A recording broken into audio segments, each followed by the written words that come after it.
Welcome again to Shelf Life on Video. This week I'm going to bring you two books, one fiction and one nonfiction. The first one will be nonfiction, and it is The Disney Princess by Charles Solomon. This is published by Chronicle and it retails for $72. For those who have grown up with Disney and all their animation, this book really excels because it shows all the princesses who have been part of the Disney franchise. Now, it all began way back in the 1920s with Snow White, and Walt Disney actually saw a silent version of the film and he was enamored with it. So that's why the Disney Studios was quick to go with Snow White and the Seven Dwarfs. And Disney loved it. The people flocked to the studios to see this animation, which was really in its infancy. And once the animation came and people saw these little cartoon characters, they fell in love with it. And Disney continued with it with Cinderella. Now, they said that the Disney studio was in financial problems, and that Cinderella helped save the studio from financial ruin. It brought in, I think, about $50 million, which back in the 50s, that was a lot of money.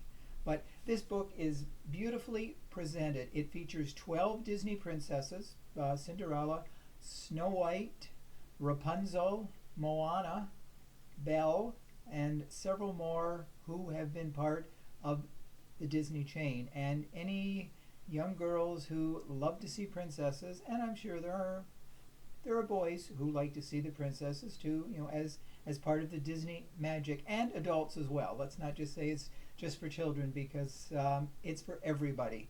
And if you have ever seen a Disney film, which I'm sure there aren't too many people who have not seen a Disney film, this book is definitely for you. It is beautifully presented. It is. I'll just open it here briefly. The reproductions are of all the Disney classics are just beautifully done, and they show how the character was created, how they were drawn, and how it did at the box office, and why certain characters were chosen. So, like I said, if you are a lover of Disney, and who isn't, this book, The Disney Princesses, is a book that you should definitely add to your library as quickly as possible. The second book that I would like to draw to your attention this week is The Midnight Library by Matt Haig. It is published by Harper Avenue and it retails for $21.99. I'm a lover of the theory of the multiverse, where there are parallel worlds where we are living on other worlds way far away, living different lives, making different choices. I've always loved that theory, and this book is based on the multiverse. It features a young, she's in her 30s. Her name is Nora Seed, and she figures life is not worth living, and she really thinks of killing herself. The town she lives in is Bedford, which is very interesting because this book has drawn parallels with It's a Wonderful Life, which takes place in Bedford Falls. And I'm sure it's just coincidental that the place of Bedford was chosen. But anyways, Nora goes to a library and she sees a lady, Mrs. Elm, who was a librarian way back when she was younger in high school. Now, this is a very unique library. There's thousands of books, and Mrs. Elm said, this library is about your life. So each book she picks up plays out at a different part of her life. She finds in one of her lives she is a rock star loved by millions. Another one, she's an explorer in the Arctic. Another life, the book she picks up, she's married and she has a child.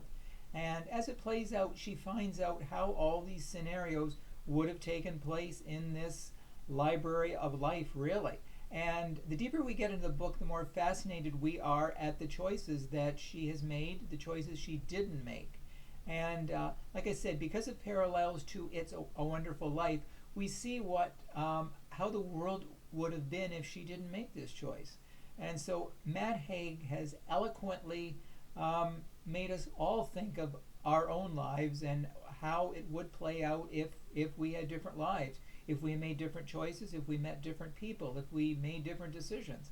So this book, I would call it one of the best books. It came out in 2020. I would call it one of the top 10 books of 2020. And if you're looking for a book that is very different, that makes you think, it's not just a book where you just sit and read and okay, fine. You think about it and you think, how would my life have played out if I hadn't have done this, if I hadn't have chosen this person, if I chose somebody else. So anyways, The Midnight Library is a book that you must add to your library. So anyways, those are the two books this week. I hope you've enjoyed my short reviews. And once again, please send me your comments, positive and negative. Tell your friends about Shelf Life Online reviews. And as always, keep social distancing and stay healthy, stay strong, and above all, stay safe. Bye for now.